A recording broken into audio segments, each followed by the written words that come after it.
After more than 2 decades working with couples, there is one truth I've seen again and again. Most men believe they understand what their partner needs, and most of the time they don't.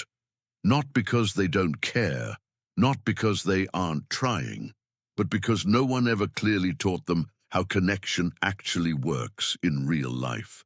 There's no manual for this, no simple guide you get handed early in life, and even women themselves don't always explain it, even when they feel it deeply every day.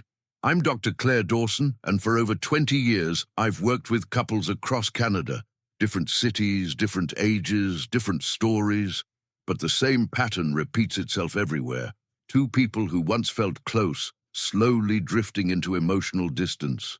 Not because love disappeared, but because the small language that maintains it quietly fades over time. And today, I want to make something simple for you. Because what I'm about to share is not complicated psychology. It's something much more basic. 7 specific areas on a woman's body where touch carries emotional meaning far beyond the physical. And before assumptions take over, none of these are what most men expect. Because here's what most people miss. For many women, especially as they get older, touch is never just physical contact. It's interpretation, it's emotional signal, it's safety or discomfort in real time. Every time you reach out, her body is quietly responding before her thoughts even form. Is this safe? Is he present with me? Or is this just routine? When the answer feels right, something softens immediately. The body relaxes. The emotional guard drops without effort. But when it doesn't feel right, even slightly, she pulls back, not out of rejection, but instinct. One woman once told me something I never forgot. I don't need more from him. I just need him to actually be there when he touches me. That's the entire foundation of everything we're talking about. So let's go through it step by step.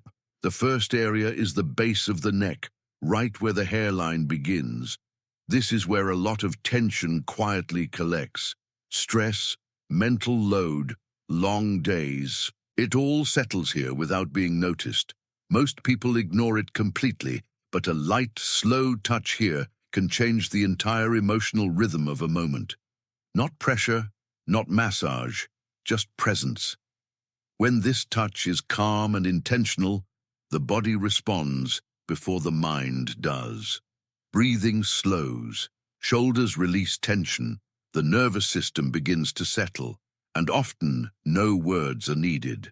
Silence becomes connection. The second area is the space between the shoulder blades. This is where emotional weight sits, the unseen pressure of responsibilities, expectations, and daily life. Instead of trying to fix anything, the most powerful thing you can do is simply place your hand here and stay still. No movement, no agenda, just warmth. That stillness communicates something words often fail to say. You don't have to carry everything alone. I once worked with a couple who had been together for decades. Nothing dramatic was wrong, but they had slowly become distant in a quiet way. The husband began doing this one thing, placing his hand on her upper back while she stood in the kitchen. No talking, no explanation. After a few weeks, she said something simple but powerful. I feel like he's here again.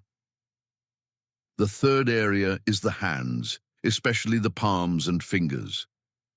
At first, this seems too simple, but hands carry emotion. They give, they create, they comfort, they connect. There's a difference between holding a hand and truly being present with it.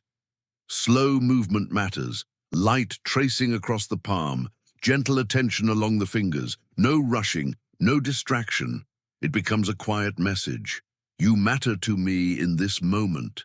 The fourth area is just behind the ear, along the soft curve of the jawline. This is subtle, but that's exactly why it's powerful. It requires closeness and focus, not physical closeness alone, but emotional attention. A gentle touch here creates a feeling of being seen, not as a role in someone's life, but as a person. But patience matters. If the response is subtle, don't rush it. Trust builds slowly in this space. The fifth area is the inner leg near the knee. This one is sensitive in meaning, not just location. It must be slow. Respectful, controlled, never rushed, because what it communicates is simple closeness without pressure, affection without expectation. And in long-term relationships, that kind of energy is rare but deeply felt. When there is no urgency, the body relaxes in a completely different way. It feels safe. The sixth area is the lower back just above the hips. This is one of the most grounding areas of the body.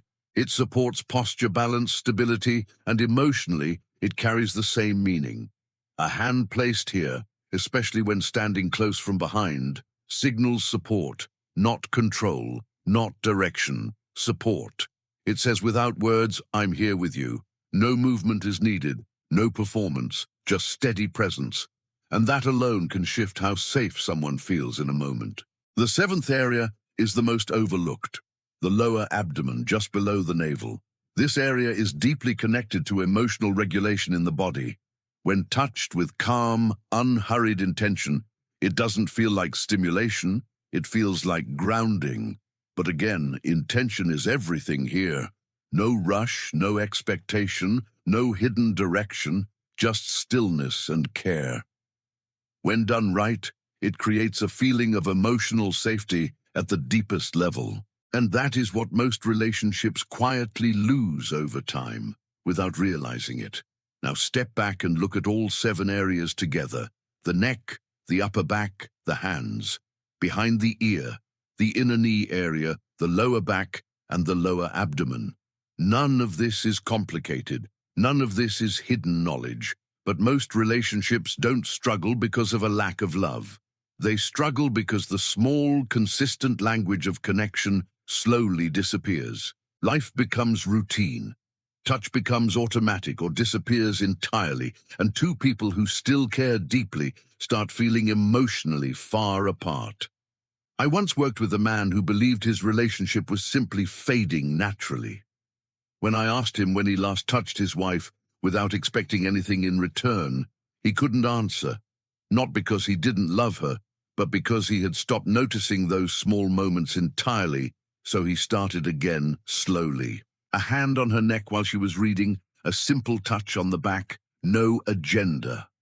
At first, nothing dramatic changed, but over time, something did.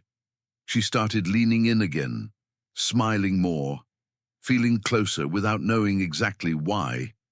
Because that's what intentional touch does.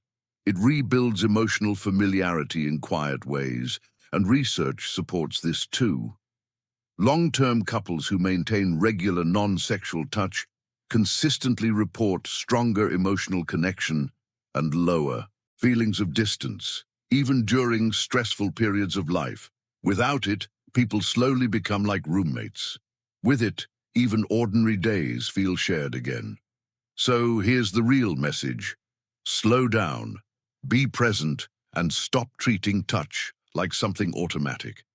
Because when your presence becomes intentional, it changes how your partner experiences you, not through intensity, not through effort, but through awareness. And sometimes that small shift is enough to bring two people back to each other again.